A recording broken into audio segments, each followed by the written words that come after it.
Okay, we're going to start, everybody. Good afternoon. Good to see you all here.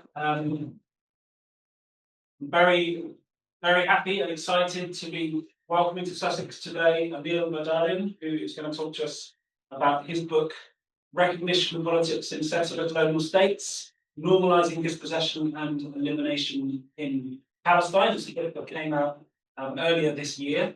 Lots of press, so we're very pleased to have Emile with us today. We're also running this session on Zoom, thanks to James for coordinating there, and those who are joining us online. Just a very brief overview of how the session is going to run.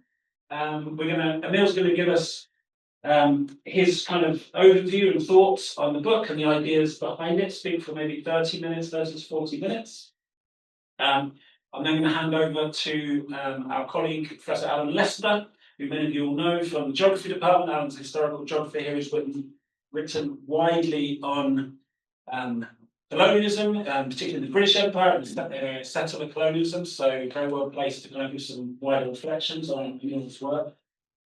I think Alan's going to say a few things, ask Emile perhaps one or two questions, and then we'll open it up for very much a wider discussion, encourage everyone to chip in with comments, with observations, with questions. So yeah, I will just say very briefly that this session is co-organised by the Middle East and North Africa Centre at Sussex, MENAX. Check out our website for upcoming events. And also organised by the Sussex Palestine Interdisciplinary Seminars series. So across this semester and the previous semester, we've got a series of seminar discussion events very much designed to establish a strong presence for discussion of Palestine on our campus, very much to normalise Palestinian voices, amplify Palestinian voices within this really horrific period of genocide in Palestine. So I think it's really important that we're here today, really important that Emile has come to join us as part of that wider process. Okay, I'm going to hand over to you, Emile. Thank you very much. Thank you. I'm very happy to be here, very pleased, and thanks to Jacob for organizing this and the other organizers as well, and for Alan for agreeing to chair this talk, and thanks to you to listen to this talk. I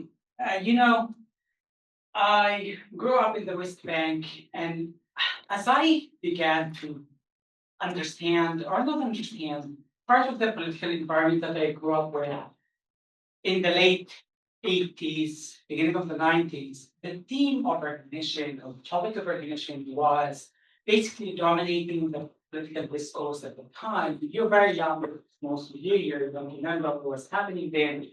The Palestinians at that time were asked to recognize this, recognize that, and so on. So that's the kind of discourse that I grew up with. I didn't understand much at the time. I was only 6 years old.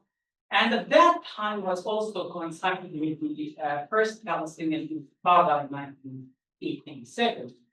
It's not the first, but it's commonly referred to as the first. And if you know what the main activities of that Intifada, we were at mass protestations, open stations. People would block the roads with rocks, stones, fires, etc., to impede the advancements of the settlers and the Israeli army. Strikes, commercial strikes, and so on, and also involved throwing stones at the Israeli vehicles as a kind of protestation. One of these stones actually landed on my head. I got injured back then, and I was bleeding. It's painful, of course. And later on, after a few hours, the Israeli army managed to arrive to go through the roads and arrive at our home, where earlier on the protesters raised the Palestinian flag on our home, and the soldiers demanded that I, the 6 years old, who was injured at the time, must climb on the top of the roof and take down the flag. After protestations and from my mother and other women who were taking refuge to our home, they let me off the hook and they took it down themselves. I totally forgot about this story and this incident, but whilst writing this book started to come back to me and made me wonder why a Palestinian flag on a Palestinian home is considered was considered and still is to some extent a crime or something as offensive, something as violent, violating something not acceptable by a settler colonial army.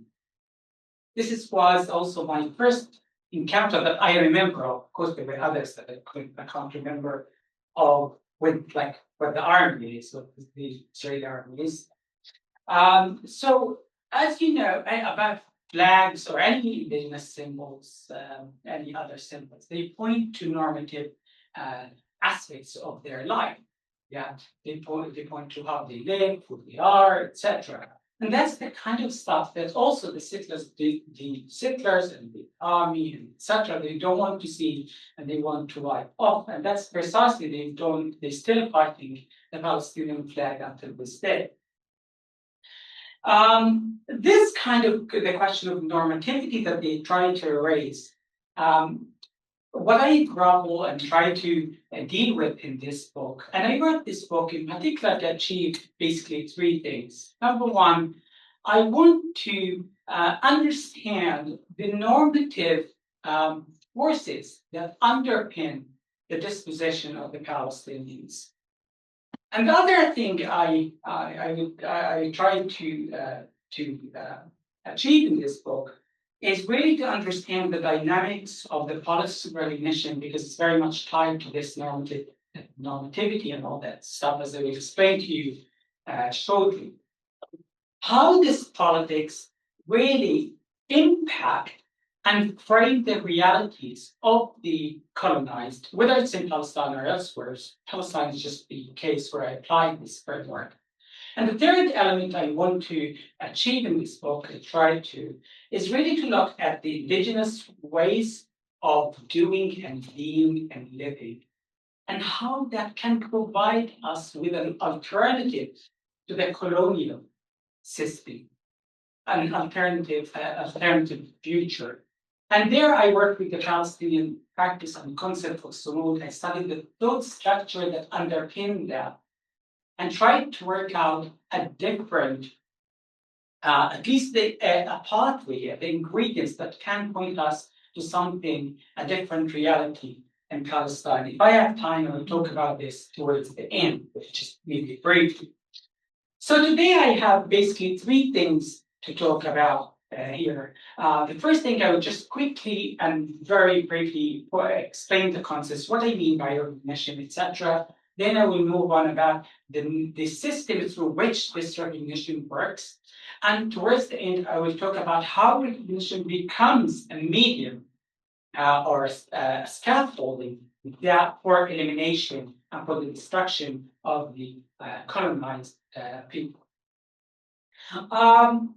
Recognition, most of us consider recognition as something really positive because everybody wants to be recognized and accepted with another, their identity and so on. And the dominant way how recognition has been framed is basically the liberal way that the focus here is on identity politics. Give people proper representation, their own view, correct representation, represent their identity correctly, and so on. And that will solve a lot of the problems. And they basically follow what Hegel, the story of the master and the slave dialectic. I don't have a lot of time to talk about this theory and how it works, but I will give you a snap and a brief shot because it helps to explain other stuff later on. So imagine a world where people live in the state of nature, and this state of nature is very important for European colonial philosophy, where there's no norms, there are no rules, there are no laws, etc. So people just live like that. So all of a sudden, some of them they don't know that they are there. They need to confirm their identity and their existence, etc. So they enter into a fight with each other. Those who win become the masters or the source of authority, and the losers become the slaves or the subservient category, and so on. But the problem, and recognize the masterhood of the winner, who becomes the master or the sovereign. But the problem here with the dilemma we faced with, that recognition of the master or the authority is coming from a slave, people who don't have free will, right?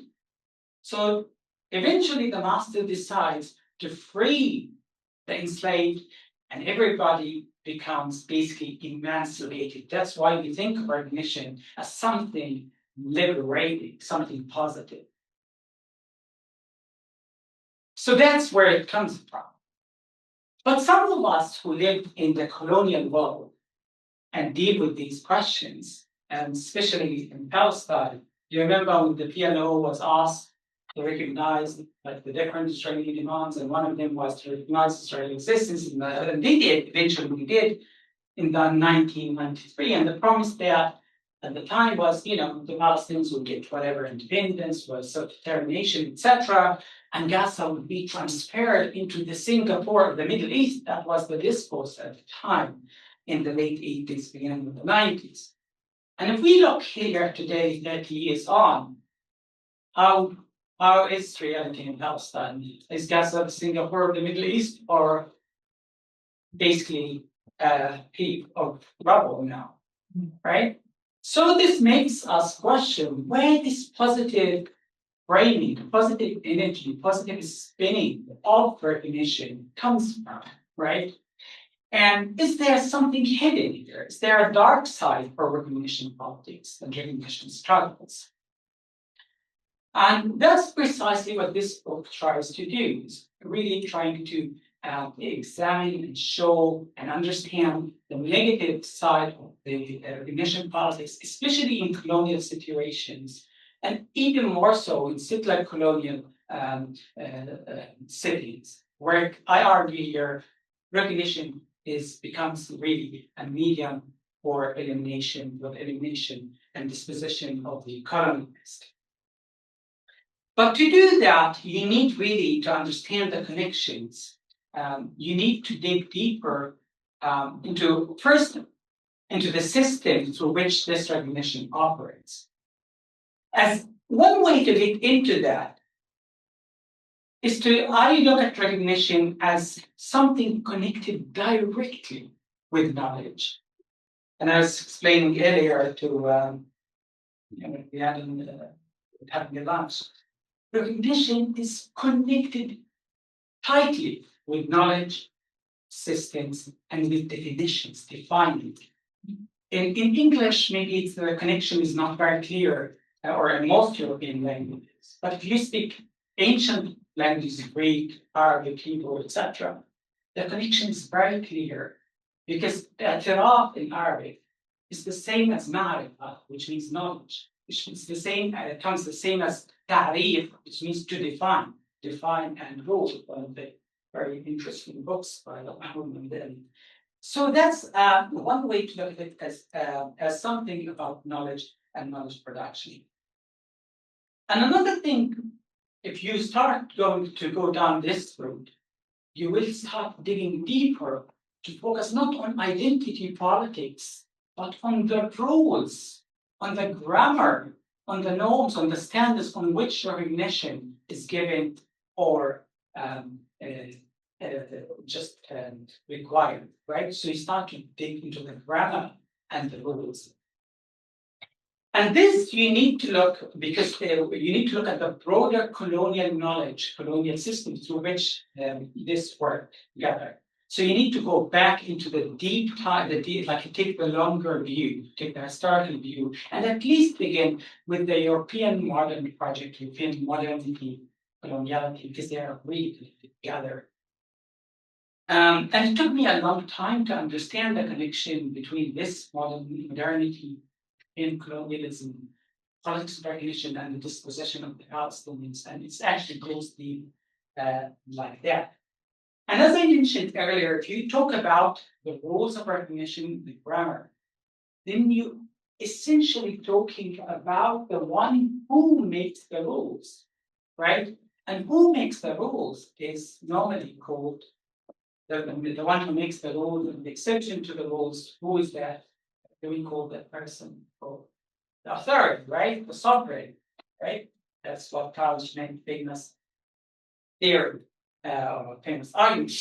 The one who creates the rule is basically the authorities, the sovereigns, the master who used Hegel's example.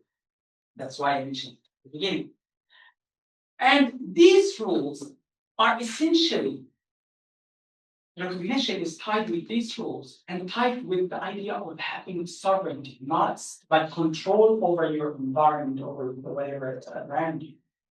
Because a human being, a human existence is essentially non-sovereign. But we try to have a semblance of sovereignty, control over stuff around us.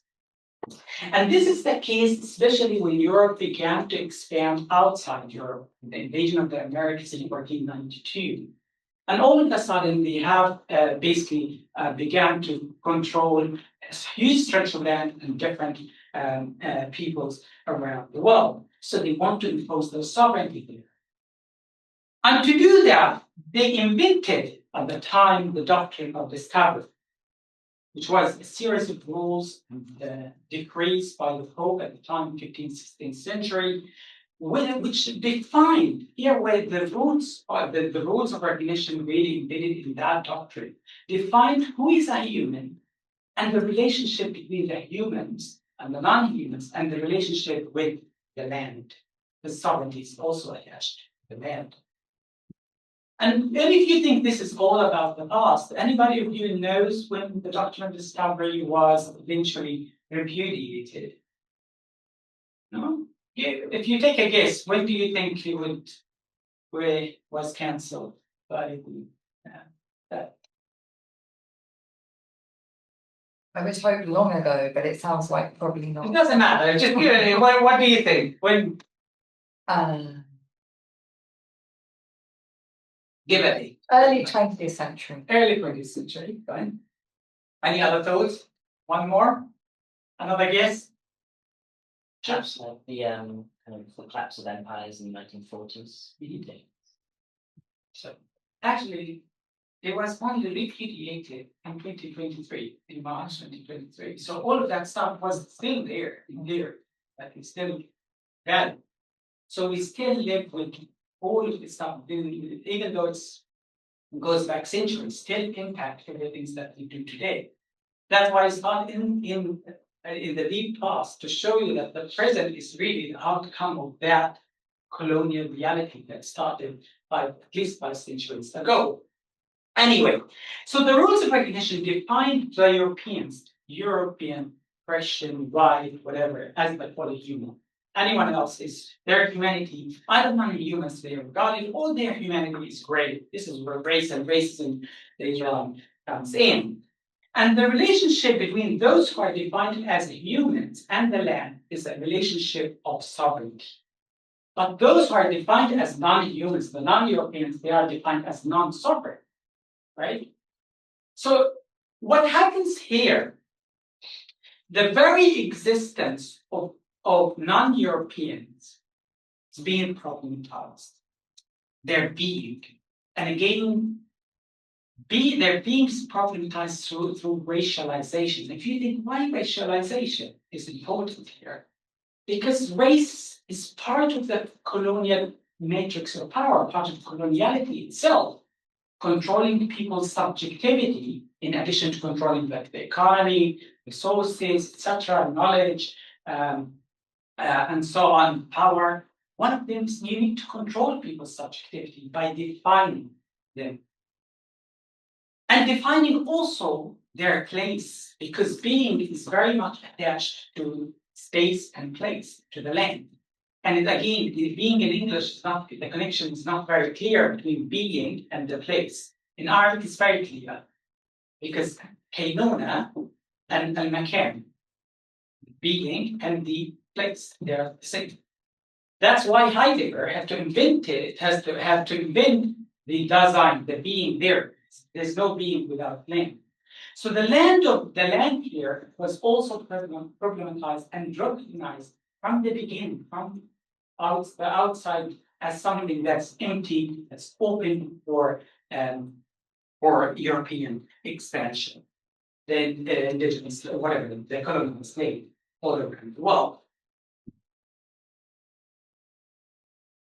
What happens here is that with this kind of denial of humanity that you see, that goes deep, the colonized and the colonizer enter into thought.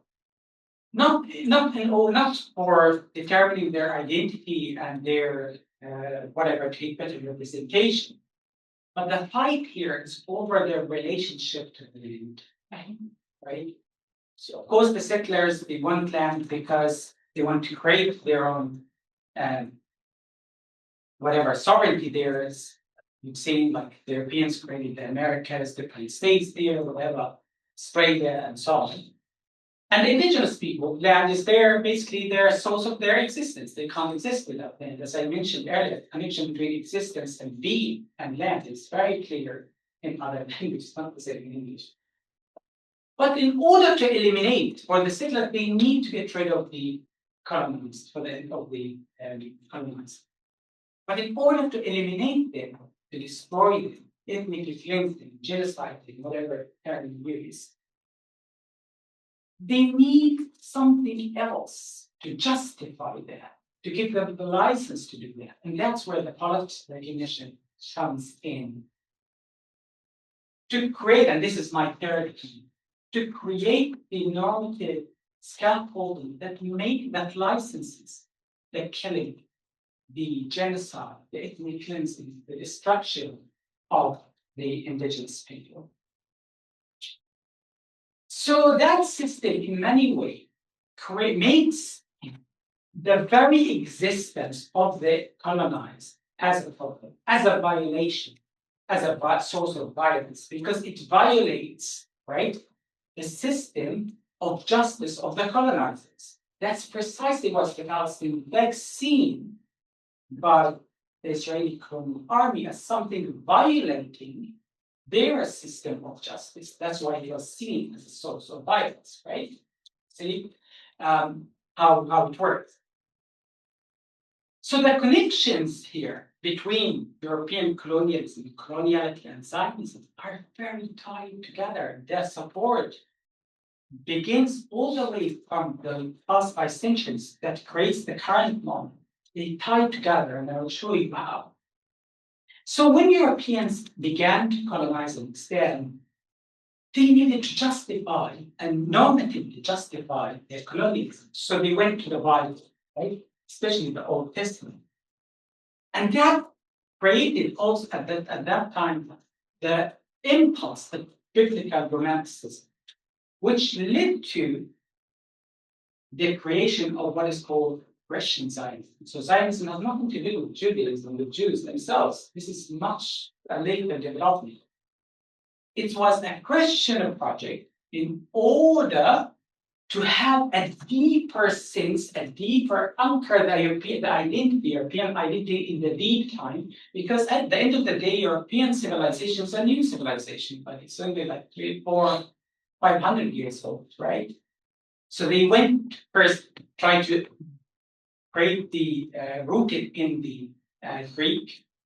They tried also with the Romans and also with the ancient Hebrews, the Israelites. That's where the biblical romanticism comes in.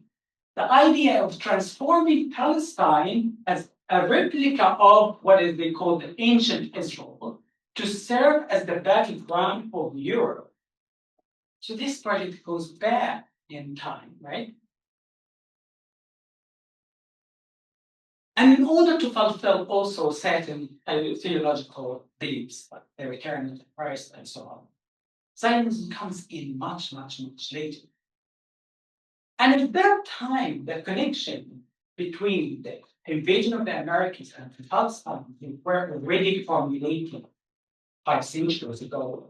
And there was no dialectic. As I pointed out at the beginning of the story in the Ministry of the Master and the Slave, recognition is there's this idea of dialectic that leads to something positive, emancipation and freedom. But everything was defined from without long time ago, even before having any contact with the indigenous people or with their land. So the Americas were defined as empty lands, open for Europeans. And what happened then? The time and the existence of the indigenous people were just basically covered over. They were alienated, more or less. It didn't matter. The same thing in Palestine. What happened then? The only thing that mattered for the Europeans is just the ancient history of Palestine. Only one part of the ancient history of Palestine, right? The biblical history of Palestine. And it was imagined, and still imagined, I would argue, until this day, as something frozen in the biblical time, that has no living history, no living people. And even if they are there, they didn't matter, and still the case. And that's where elimination happens. It happened actually in Palestine at the normative level at least 5 centuries ago, right? It began there. Dehumanization began a long time ago, not only today or the last 2 years and so on. So that's basically the background, the connections between the two. And Zionism, the Zionism that we deal with today, the Jewish Zionism, didn't create anything new. They operated within the framework that I was describing within the European colonial framework, within the European Zionism or Christian Zionism. And they created also a similar doctrine of discovery. They call it the pioneering Chalutzim. All Israelis at the beginning of Cyprus, when they began to come to Palestine, they call themselves as pioneers, Chalutzim. And still until today, that people you find that settlers in the West Bank, they also refer to themselves as they're doing pioneering work, trying to take as much land as possible in the West Bank, so they can redeem that land and make it part of under the Jewish rule. What happens here, that's the argument, actually, Jewish Zionism, it came out and it became a framework to transform Palestine according to European standards and criteria. And there are 2 criteria here. Quickly, I go over them. I want to emphasize. The criteria number 1 that through which Zionism and the current structure in Palestine operates is the colonial difference or differentiation, which operates through race.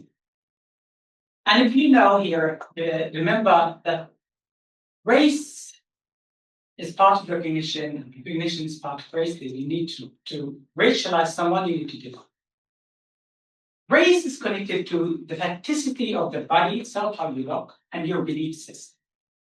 And since the beginning, if you remember, how did the European differentiate what they called the European from the non-Europeans, the Spanish? The system began somehow in Spain during the same time in 1492, when they were trying to get rid of the Muslims and the Jews from Spain. What did they call the Muslims and the Jews back then? If you remember.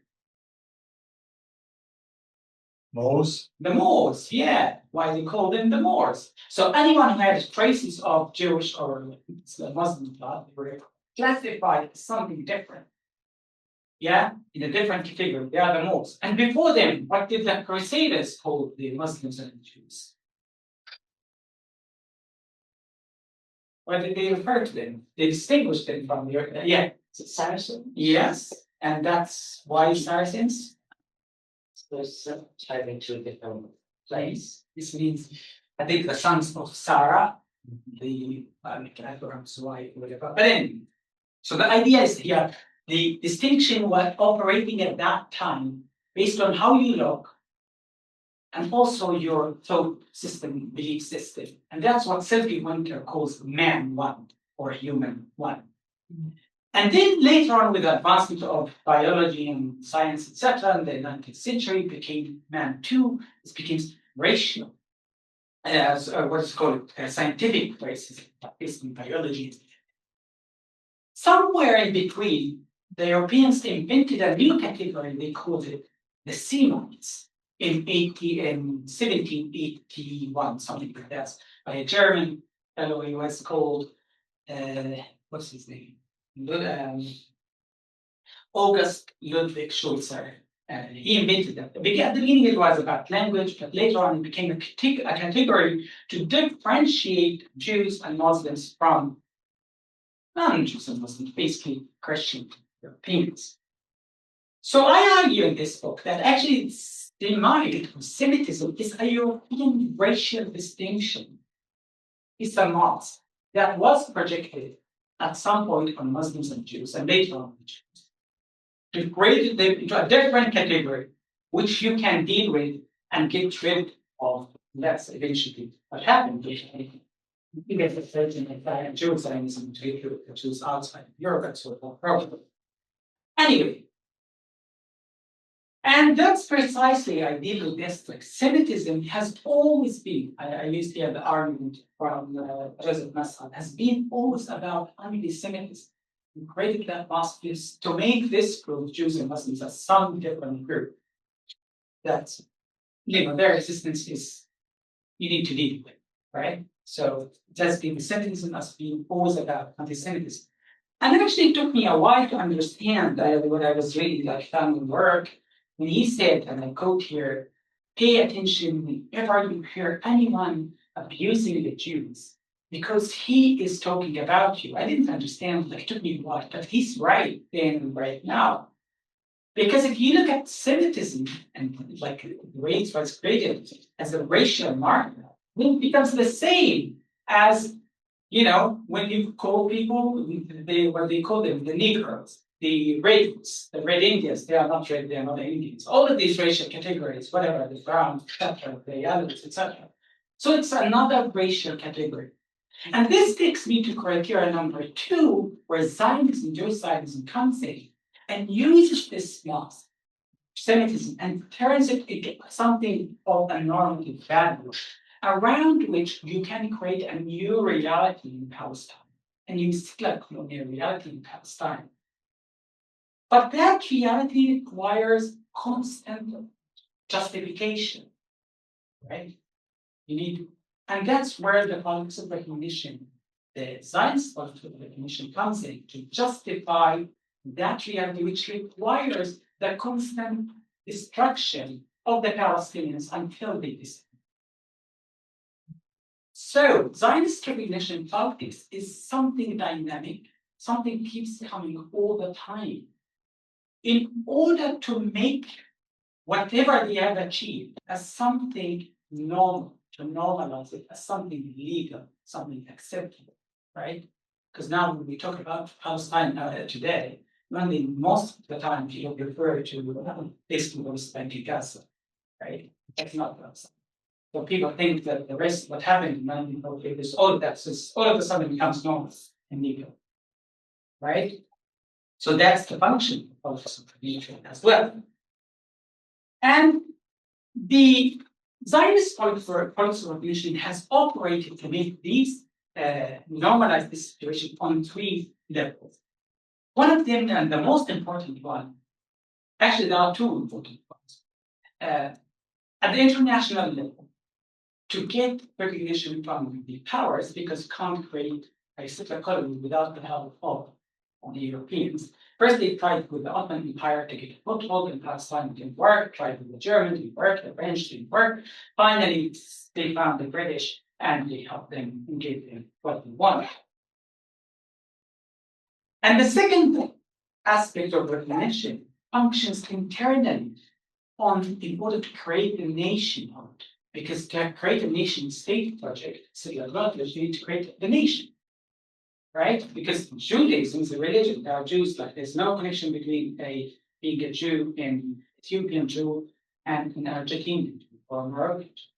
So you need to make that into a nation, into something that qualifies as a nation state. So in order to do it, for example, Arab Jews, they need to be de-Arabized. Ethiopian Jews, they need to be de-Ethiopians, and so on. Palestine, the landscape of Palestine, needs to be reinvented. So that's exactly why 2 years after Israel's creation in 1948, he created a new map of Palestine, a Hebrew map of Palestine, that you wouldn't know that this land is basically an Arab. Everything breaking the names of the streets, the cities, everything becomes based on whatever the biblical sources.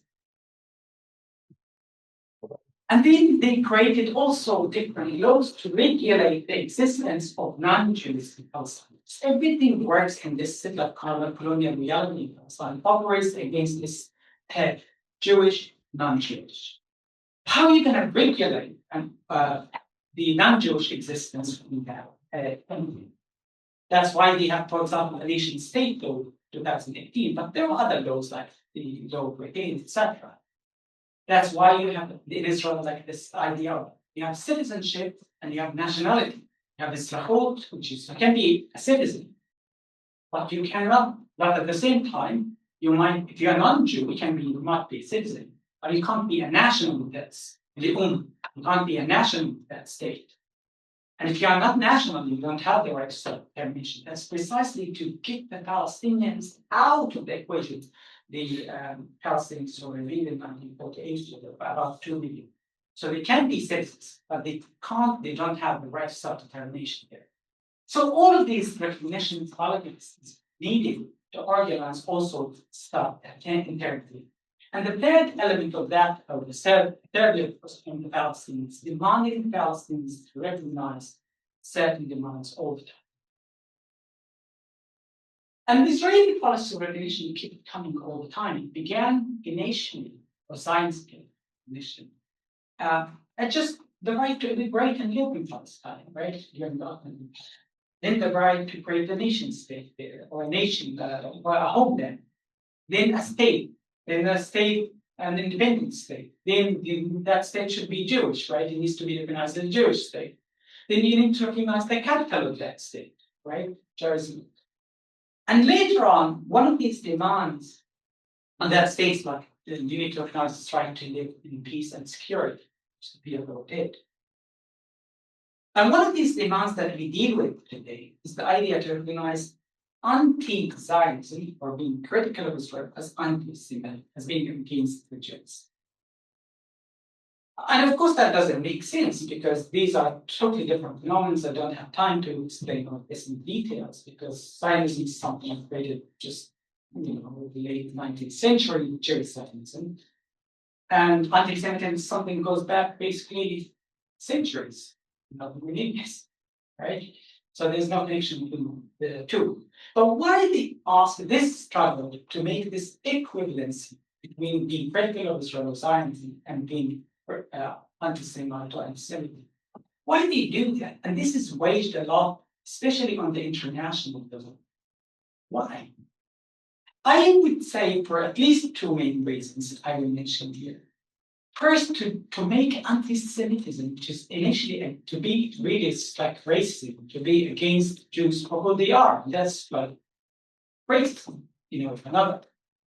But to territorialize, to make it connected with a specific territory, which is basically Israeli Palestine.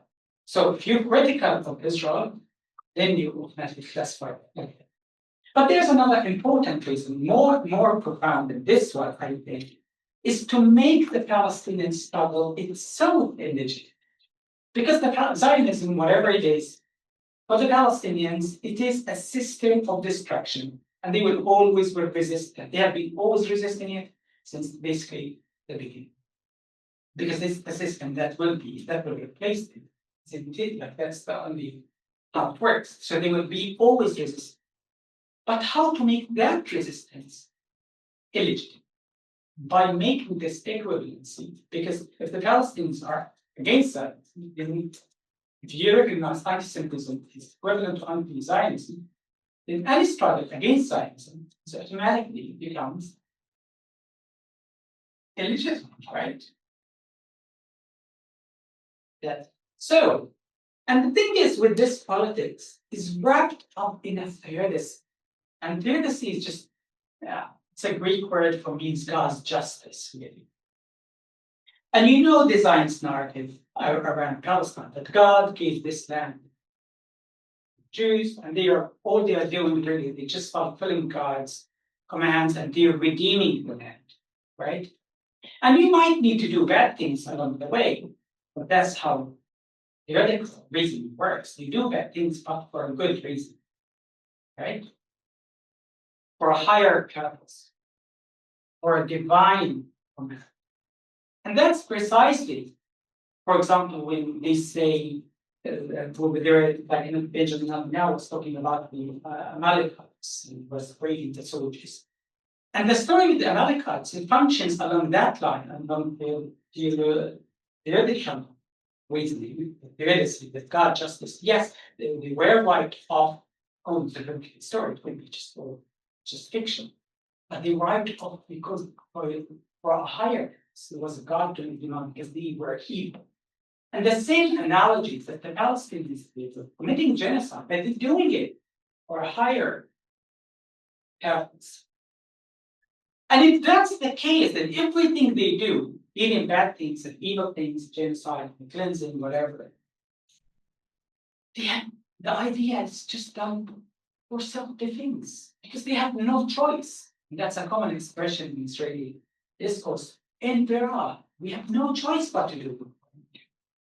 And the thing is, when you hear this from politicians, okay, you can just understand. But when you hear it from philosophers like Emmanuel Levinas and his great philosophy of like politics of love and the love for the other, etc. And he just, defends Israel, what Israel is being doing. He passed away with them. But anyway, it was the end, all that what they are doing, because they have no choice but actually to ethnically cleanse the Palestinians. They have no choice but to conquer this land and take this and that. And it's done by someone like, what's his name? Habermas, for example. It's the same army, self-defense, we have no choice. What this does, it raises Zionism and Israel above the level of politics. They become the standard, the reference point of anything, of the political discussions. It kills off any alternatives.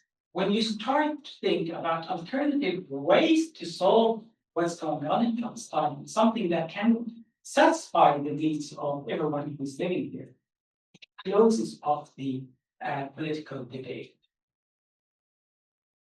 And the only choice for people who resist this framework, this argument, they have people, if you're non-Palestinian, supporting the Palestinian struggle, basically you will be facing consequences. You might lose your job, and mandate, and losing on certain things. If you're a Jew, you'll be classified as self-hating or you're having some psychological problems. But if you're a Palestinian, you have no choice. You have only one choice: is to disappear off the map. But the problem is the Palestinians are so stubborn and they're not disappearing. They are still in the land. In Palestine, there are 7 million basically Jews and about 7 million, more than 7 million Palestinians. They're actually the majority at the city. And that's what the Palestinians call Sumud. And this is the concept where I look at. I look at the thought structure, like the philosophy behind it, to try to think of a different, how can we get a different reality in Palestine? I don't have a lot of time to just quickly conclude here. I say so because it is the opposite of everything I was talking about so far, its philosophy. It is a struggle against Zionism, against colonialism itself, but also it's a struggle for something else. It's about creating something different, something non-colonial. And it is built essentially on two important elements. One is the opposite understanding of the relationship between humans, or who is a human, what does it mean to be, and the relationship between humans and land. And that relationship is not a possessive relationship. It's not that relationship of sovereignty. At best, humans can enjoy a limited trusteeship or the right to use the land. You don't own the land. And that's very important. And the second important element of that on which Sumud stands on is that it's a genuine and deep plurality of the self. Palestinians don't see themselves as a pure, whatever group. They see themselves as a mix of groups made out of so many different nations and people, Greeks, Parasites, Canaanites, some European, but Brazil came and win, Arabs, Persian, etc. So it's a plural, it's based on a genuinely pluralist self-understanding. And the two elements together, especially in that part of the world, have created for a long, long time, for centuries, what's called in Arabic Daesh. In English, you would translate that as coexistence, but it doesn't do justice to that because Daesh, coexistence just being in living just next to each other or with each other. But Daesh is just an interdependence. The whatever is classified as the other is part of the totality. You can't exist without it. They are part of yourself as well.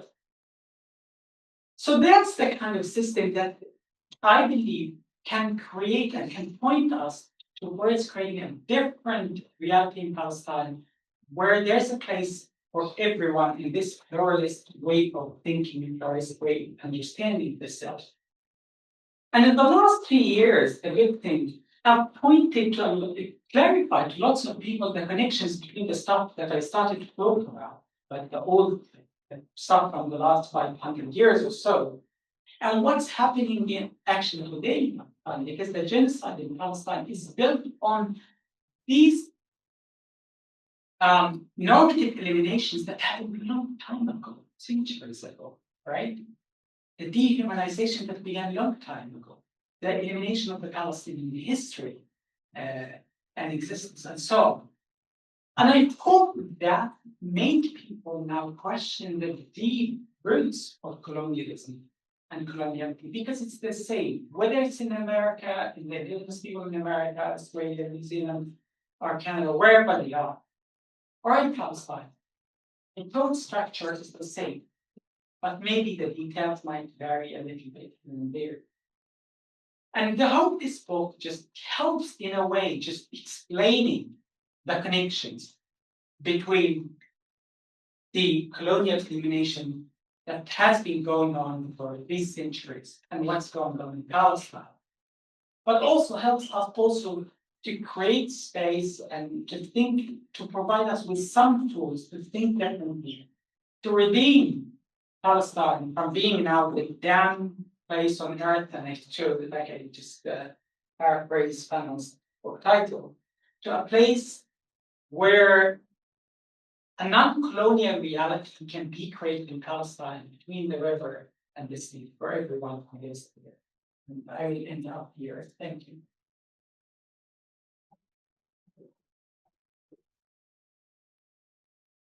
Very much, Emile. That's really fascinating, very rich talk. I love the way that you're combining an interesting sort of paradigm of settler colonialism with Indigenous studies and the way you bring those two elements into the conversation. And I think that's a noticeable shift that's taking place within Palestine studies more broadly over the past, I would say, 5 to 10 years. Of embrace of Indigenous studies, the models of Indigenous resistance and activism. So it's really, really interesting to see the way that you're doing that.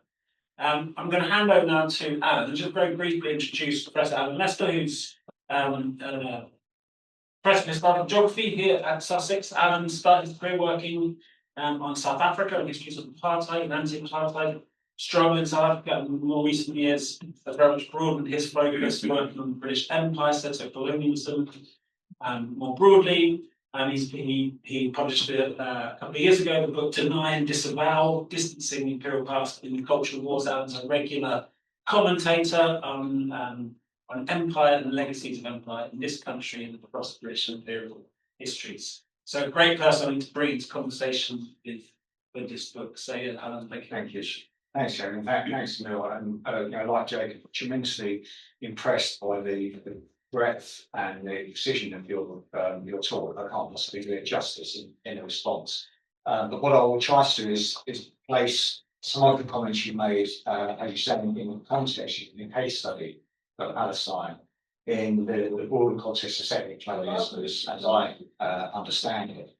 And you can come back and correct me if this is drastic and unfair reductionist approach to your argument. But as I understand it, from listening to you and from reading the book, the premise of your argument is that this act of recognition almost inevitably separates two entities and creates a kind of a binary division from the very beginning, which can be contrasted with the Indigenous concept of something that you mentioned later. And that in that act, there is something inherently colonial, potentially eliminationist, at least segregationist, dispossessive, exploitative, domineering in that act of recognition.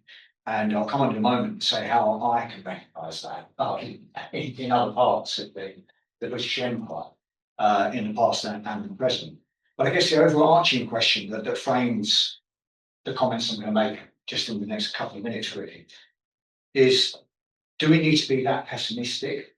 Is it really that bleak that the politics of recognition is always already inherently colonial? Or can there be a form of recognition that serves an anti-colonial purpose? So that's the kind of area, and I'm undecided. I'm torn between these things.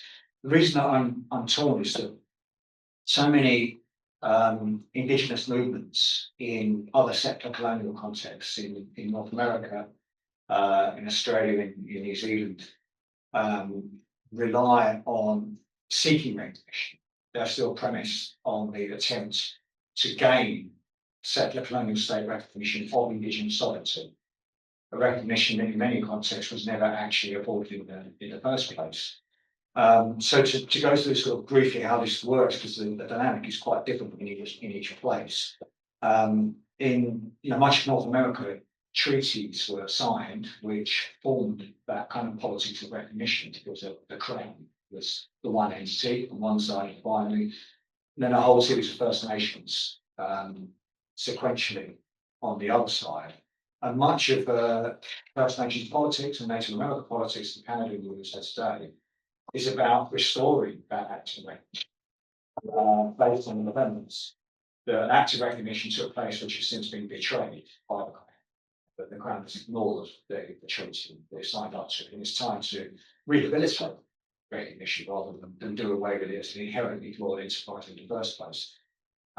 In Australia, no treaties were signed. One potential treaty was ruled out by the Crown, but still, Aboriginal politics in Australia today is largely driven by the need for recognition. A treaty has just been signed in Victoria, state Victoria, which is seen by most Aboriginal activists as a major step forward, as progress.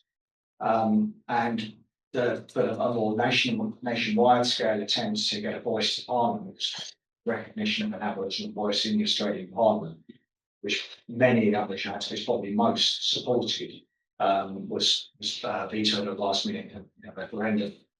But it's still the politics of recognition is what's driving anti-colonial sovereignty movements in Australia.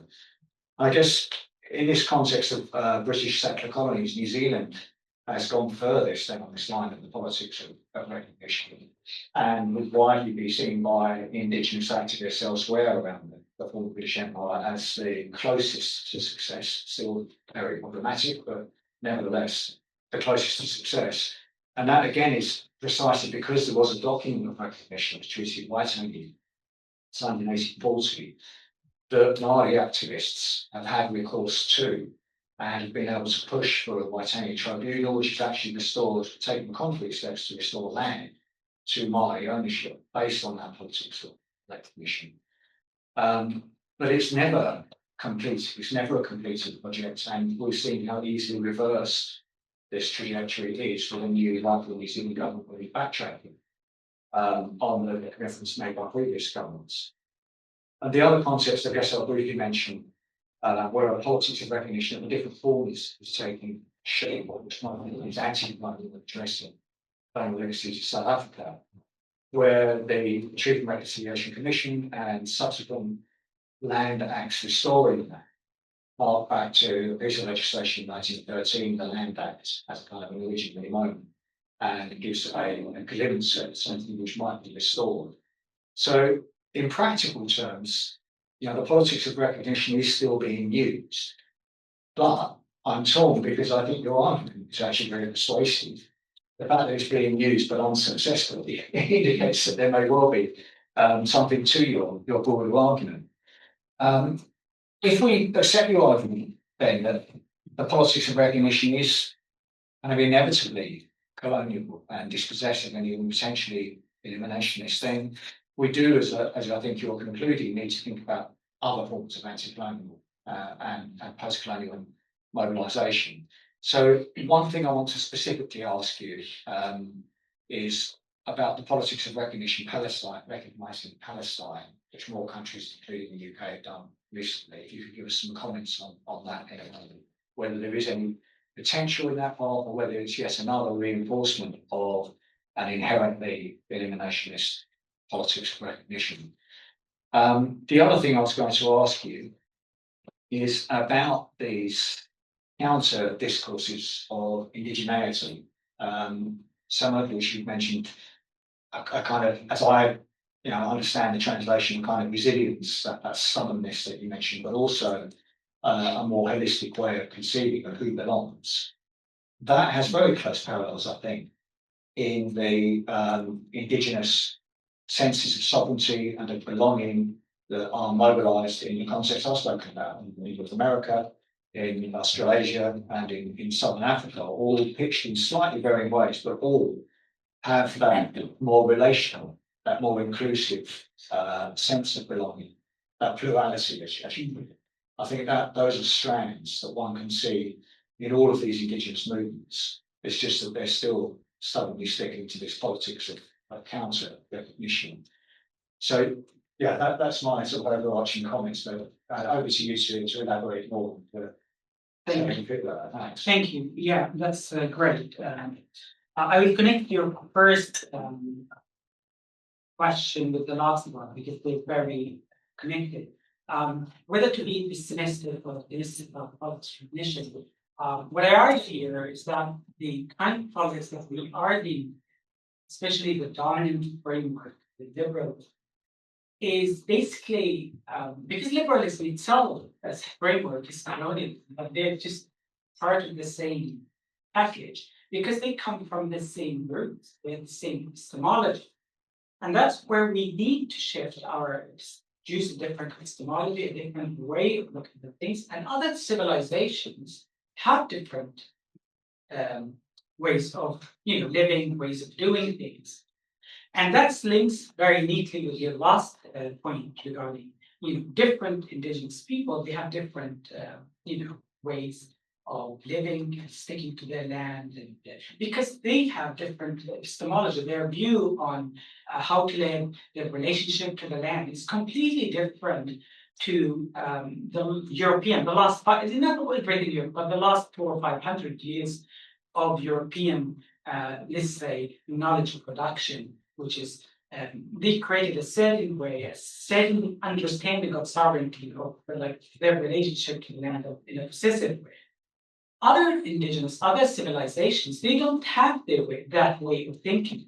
For example, like if you think about the whatever it's called today, the Middle East, West Asia, all of that area, they don't think their relation, they don't see themselves as sovereign. They don't see humans as sovereign, right? Because sovereignty belongs at the end of the day to the creator.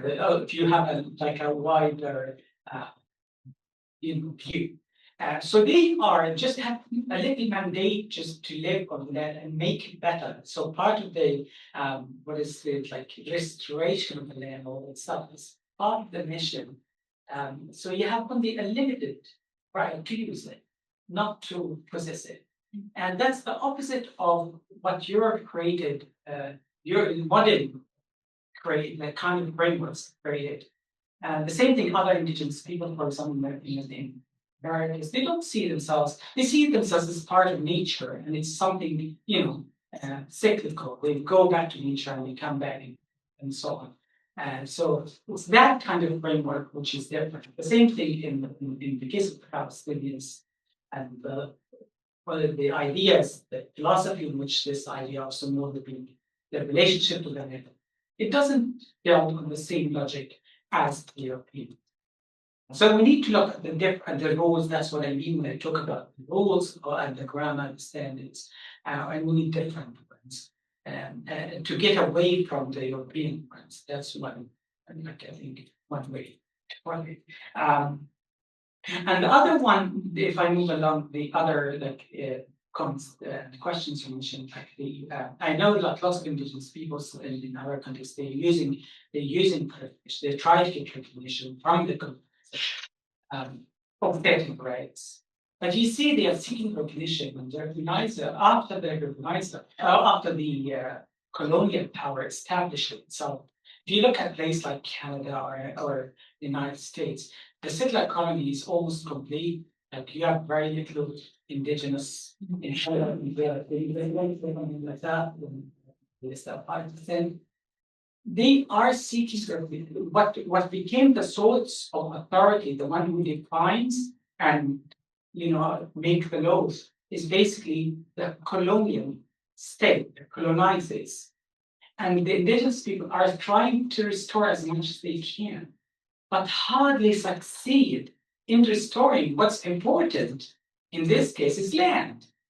And this is the same dilemma in Palestine. What matters at the end of the day is the land.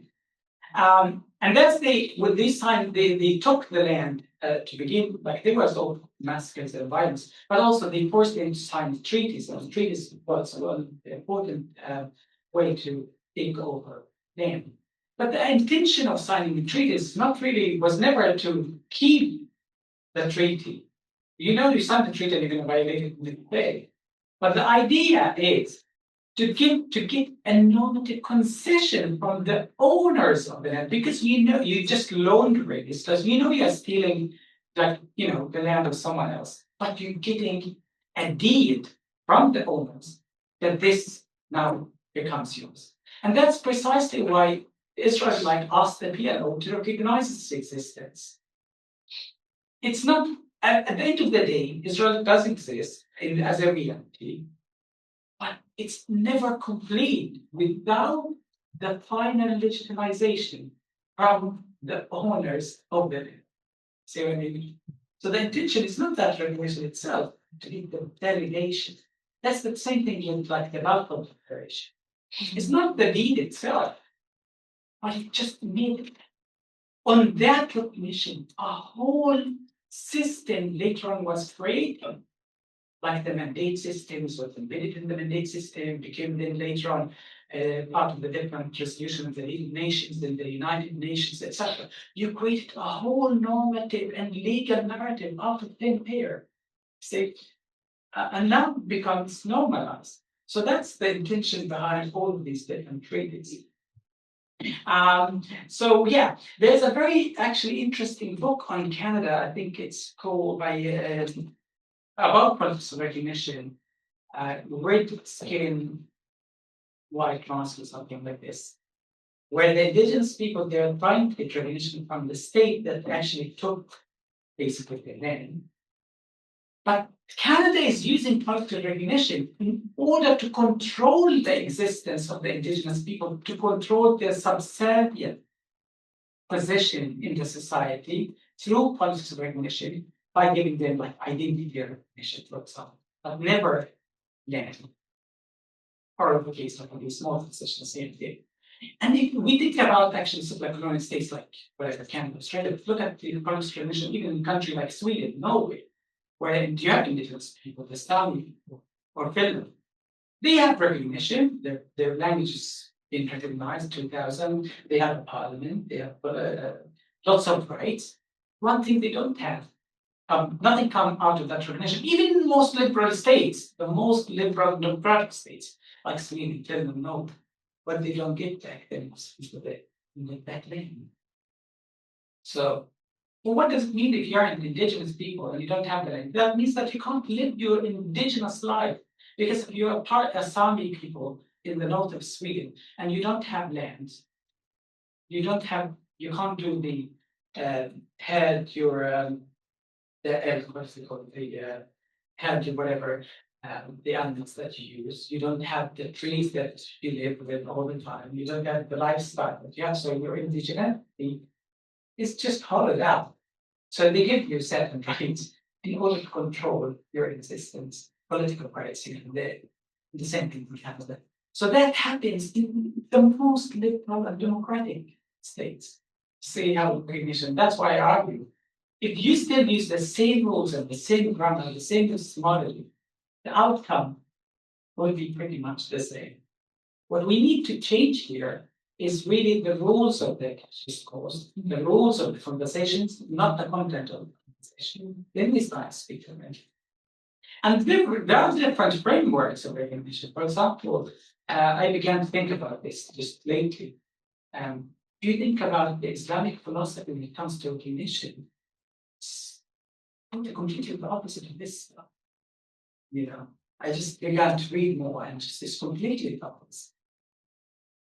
So that's what you change the world to mind. Yeah, or I think I know where this must be going, Emile, but Alan's specific point about recognition of Palestine. Oh yeah, I forgot that one. Yes, thank you. Yes, absolutely. Yeah, I forgot. Yes, Palestine was recognized now at least like 160, something like this. States recognized Palestine in the last wave by European states and most of the time colonial states. And the timing is very much connected to genocide, Palestine, and the timing is connected. If you look at the reality, there is no way that you can create a Palestinian state here. But I want here just allude to one important thing. When we talk about recognition of a state, then you talk about statehood. And there are two key elements for any state. You have one element is the land, and the second element is people, and then government, but you can skip it. In the case of Palestine, basically the land is 100% controlled by Gaza has been destroyed. The West Bank, there's hardly much left of it. Palestinians live in the West Bank in the entirety of historic Palestine, they live in about 12% of the land, something like that. So in the West Bank, they would live, I can't remember, I calculated maybe 7% of historic stuff, not less. They have no access to Area C, which is 60% of the West Bank. Area B is also growing. Every single village is basically and town and city is encircled with bypass roads and settlements, and there are gates now, different colors for gates. That means they have different times for opening and closing. So you have no land, and the people themselves are being subjected to genocide and cleansing. The same thing is happening in the West Bank at a slower pace. So what are you recognizing? If the two pillars of statehood are under attack, and you do nothing to stop that attack on the two fundamental pillars of the state that you are recognizing, and you actually not only doing nothing, you're abetting, you're supporting the destruction of the Palestinians and their self-determination, etc. So that recognition for me is a hollow recognition because it doesn't produce anything real, anything material on the ground. Yeah. And the second element, look at the rules of recognition. Each one of these states, especially France, the UK, Canada, etc., they attached a number of conditions onto that recognition. One of them, we talk about statehood, that means self-determination, right? Right? Who govern yourself by yourself, right? But the Palestinians are not allowed to govern themselves by themselves. First, Hamas should not be in any form of government. But who is Hamas? It's the recipe for depriving the Palestinians forever. A recipe for someone else to tell you who can govern you at the end of the day. Like right here, I defined who can govern the Palestinians by Europeans. Okay. Another criteria. What are the other criteria? Palestinians should be no self-defense, not non-militarized. How can you be sovereign and you have no power to defend yourself? How can you have self-determination if you have no way to defend yourself? These are the main criteria. There's others. Your narrative must be changed. That's why the Palestinian, they're not allowed even to educate themselves as they want to. Their curriculum, school curriculum, must be changed according to European standards or Israeli standards. So that all of their historic narratives should be, trashed.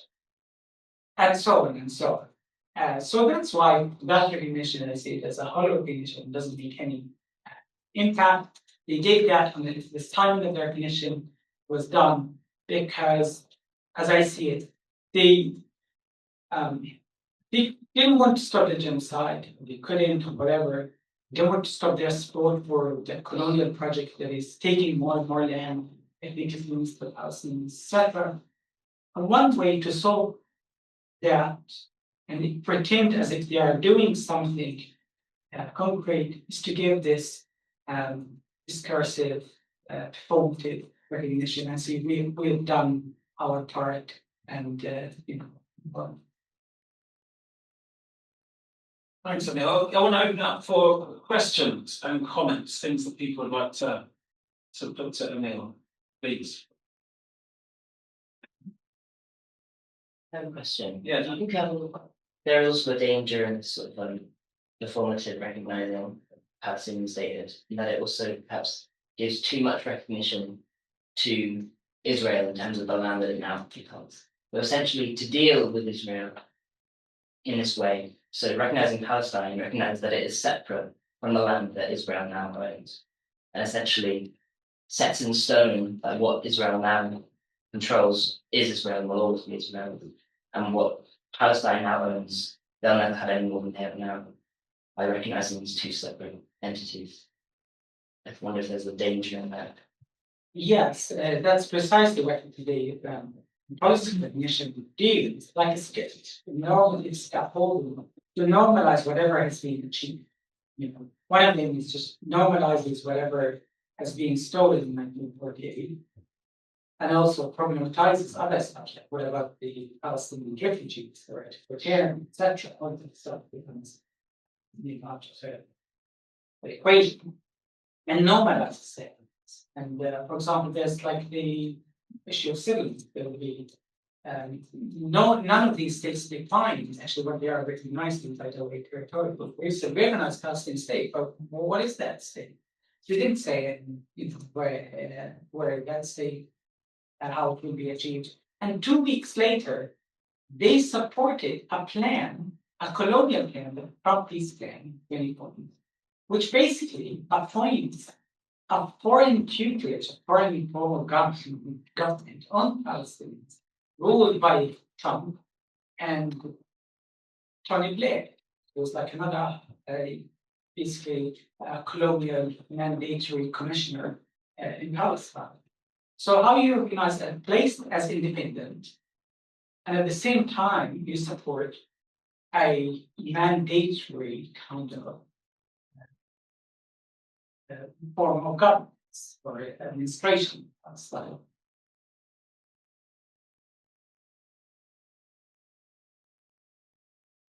Yeah, Arabella. Hello, thank you so much. This is so interesting and important, and yeah, thanks for organising it. I wanted to go back to you mentioned the book Red Skin, White Masks, which I was thinking about constantly during your talk. When you read a book and it totally just rewires your understanding of something. This was my experience of reading this book a few years ago. Glenn Sean Coulthard, I think is the name of the author. And I was just thinking about one of Alan's questions, the one where you asked, is there possibility for an anti-colonial model of recognition? And I hope it's all right, but I'm just going to read what Coulthard says, because it's really in dialogue. And I think I'll end with a question about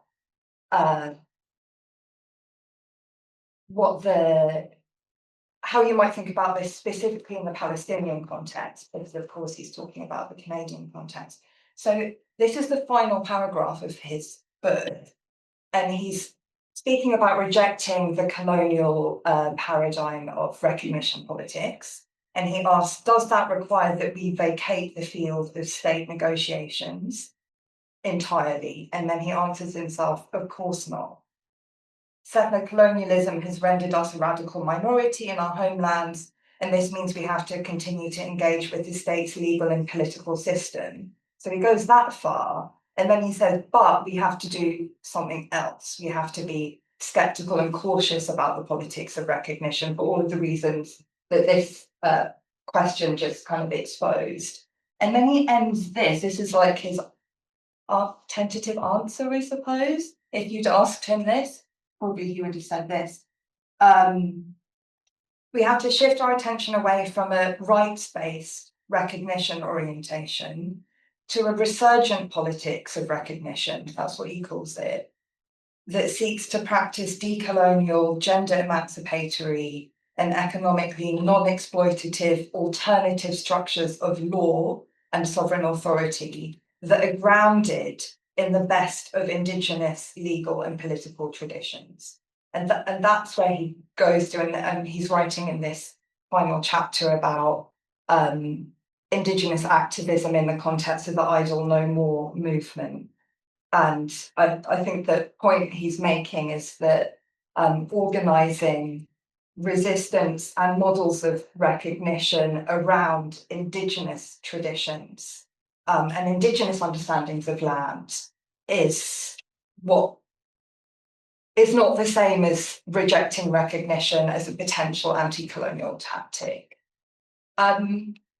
So I just thought that kind of is echoing with everything that you're saying, and maybe it's just like another chance to answer that question again. In Palestine, can you think of any, how does he call it, Indigenous legal and political traditions that have been or are being mobilised in that way to practice an anti-colonial route to recognition of Palestine?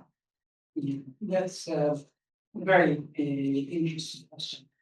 Because anyway, like recognition is really a political concept, is container. What I've argued is not really recognition as such, the rules of recognition. That's what I've known. And the rules of recognition, at least the one we're dealing, are colonial ones. You know, the racist, colonial, etc. They're connected to a specific system that produces these realities that we have. We can still talk about recognition, but with different tools. Yeah, different philosophy, different epistemology, different perspective on things, on life, and understanding of, you know, who's a human, our relationship with one another, etc. But that's what I'm arguing here. And in the context of Palestine, you don't need to invent the wheels. Actually, in Palestine, if you look just before the creation of like the Israel, like 70 whatever years ago, people were living together there. All the time. That space has been open. If you look at during like Ottoman Empire, even before, that space was open. People, different groups were living there in Palestine and all around the area, and there was no distinction as such. And different peoples, different groups, they were living their lives, and that's what I call it. The Irish translation would say coexistence, whatever. But they didn't have a system, a way of living together despite difference, because difference is part of what is considered to be the whole or the self, because you need to protect difference. The problem with the European epistemology and knowledge and coloniality, etc., you need to suppress difference. You need to erase difference. Europe has difficulty living with difference. That's why they didn't want Spanish immediately. They wanted to get rid of the Muslims and the Jews. Later on, Europe wanted to get rid of the Jews, etc. It's not the same mindset in, let's say, that in Palestine and around West Asia or other places. It's not the same. Difference is always there, and people live with it. They don't want to erase it. People, societies, like, well, I give you a clear example here. If you live like in Britain, a minority in Britain, will automatically after a time be assimilated. Everything will force you into assimilation, right? Laws, schools, so whatever. It's not the same thing historically in other places of the world, like one Palestine. Different societies have produced themselves according to their own rules, and they, you know, raise their kids and their different generations according to their way of life. No one suppressed their things. And that's, you don't need to reinvent the wheel. That's what I argue later on when final chapter of the book about Sumo. It's like the philosophy in which it stands. It's really about this pluralist way of existing and being in that space. Right.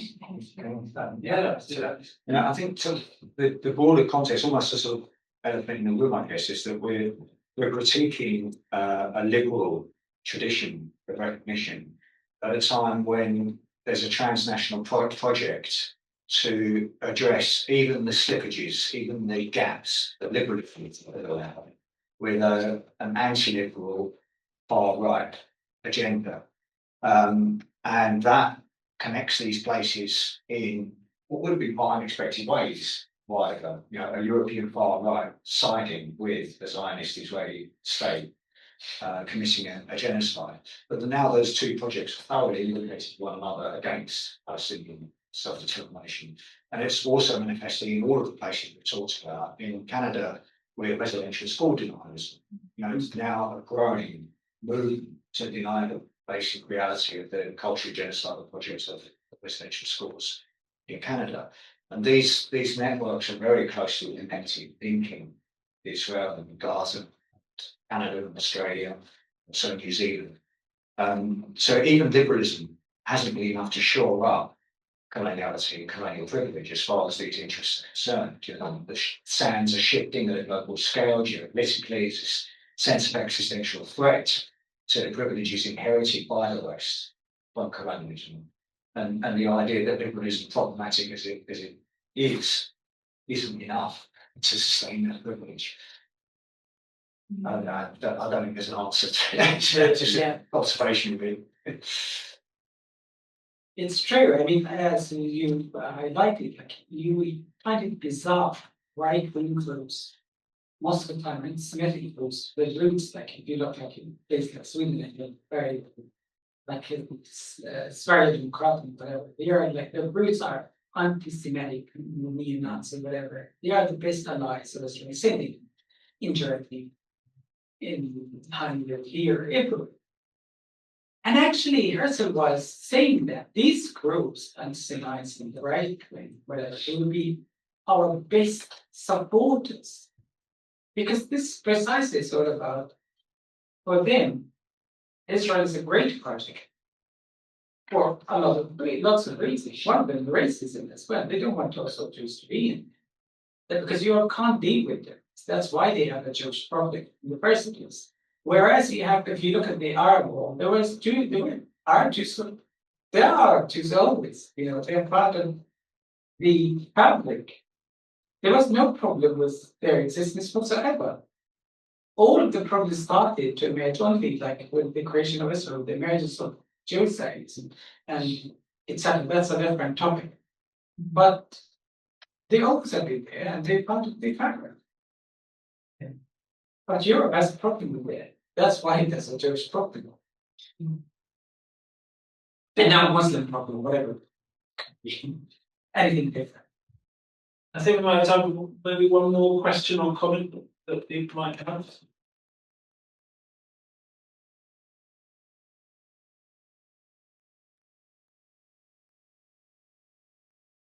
Maybe I can abuse my right to the chair just to ask a final question, which is, I guess, addressed to both of you. Is one way of explaining, I guess, the gap between the kind of context that Alan was laying out in terms of struggles for recognition within settler colonial states, and the context that are different kind of vision that you were sketching out towards the end of your talk. Is one way to explain that the sort of different temporal stages of struggle against settler colonialism, in the sense that places like Canada, the United States, Australia might be considered to be almost sort of complete settler colonial projects, and at that kind of pragmatic level, as Arabella was starting from the book, your best kind of sometimes your best option in terms of the immediacy of the struggle is to employ the language of the settler colonial state, because that project is so complete. Is this one of the, and in ways, it's also tragic, but it's one of Palestine is an ongoing test case, a laboratory, which is that settler colonial project is not complete. And is this what, in a way, what we're trying to argue to say, in the midst of this project, there are still other visions, there are still other ways of framing discussion and recognition. So, would you agree with that sort of? Yeah, that's a very excellent question because it points to something to explain. Now in Palestine, from the river to the sea, the important thing with settler colonialism is demography, land and demography. Israel managed to control the land 100%. It's just all of the land between the river and the sea under Israeli sovereignty. There's no question. There's a problem. Israel has always had that problem. It's not the same thing in Canada now, America, or Australia, because they managed to wipe off the indigenous people, more or less. Their presence is very thin and small now, because they just basically got killed. In Palestine, the issue Israel has been facing, they have total control over the land, but they have a very fractured sovereignty. Because sovereignty depends on two things: control of the land, but also you need consent of the population living in that land. And more than 50% of that population today is classified by the science system as not belonging to that entity, because it's everything divided, as I mentioned, Jewish, non-Jewish. So it has a chronic problem here that even can't accept to assimilate non-Jews. It might accept them as citizens, but they can never have right self-determination or fully accepted in that system. So it's very tricky. So you have half of the population there are not accepted, and they refuse the sovereignty of that colonial state. So that's why Israel always feels that its project incomplete, its sovereignty is fractured because of the demography. That is, this obsession is they have been obsessed with demography since day one, since the first settlers arrived in Palestine. And the Palestinians managed to keep that demographic lead, so to speak, because of Sunnah, because of their attachment, because of the sacrifices to stay there. And that's why when Israel tries to get to get recognition demands, its recognition demands all the time, to make sure that that sovereignty is at least accepted on a normative level, legally accepted, normatively accepted. Yeah, despite the fact that half the population there live in apartheid-like system, if not worse. But you need to normalize that system. How can you do that? And that's where the politics, or what they are trying to do with these demands, that recognizes our right to exist. Not only its existence, you need to recognize right. It's about something normative, right? So it's there by right. Yeah, you need to recognize Jerusalem as its capital. No state ever asked to recognize its capital, right? Why did it focus on that? Because it has to do with the narrative, the science narrative, all of this stuff. God gave us this land, etc., etc. And then why this demand, the fear demand to recognize anti-Zionism as anti-Semitism? Again, is to make any struggle against this Israel's right to rule and we have sovereignty between the river and the sea, because that's what Zionism narrative at the end of the day is, will be something classified as illegitimate, as something violating the standard, whatever, what is accepted, and so on. And in that system, there is, because the Palestinians, they are part of a bigger, let's say, area, and the population there is basically, they have the same connection, it's part of the fabric of that. Whereas the settlers are not. The Palestinians, I argue, they are a pluralist society. They can easily accept the existence of, for example, the Israelis who live there. It's the opposite for the Zionists. They don't accept the existence of the Palestinians. So that's why I point here, the Palestinians have the keys for a different future, or proposing a different future. Because they don't see themselves as a pure entity. There's a place for difference, there's a place for others, there's a place for people to live differently. It's not a problem. Yeah, it's not the other way around. It's not exclusives. So once we break away from the European epistemology, nation state, all these kind of borders, all this stuff, there are so many different ways to create a different future there. And sometimes we don't need to invent anything. We need just to look back and see how people live. And Palestine has always been like Jews living there. And they've been part of society. They're not like anything special like and in the entire region. And that's As a historian, I'd like to embrace that notion of the keys to the future land. It's important. I'd like to say a really big thank you to Emile for joining us today. I recommend you all read the book, Recognition, Politics and Settler Colonial States. Really fascinating, rich discussions there. Thank you, Emile. Thank you. Thank you also to Alan for your attendance to us. Thank you.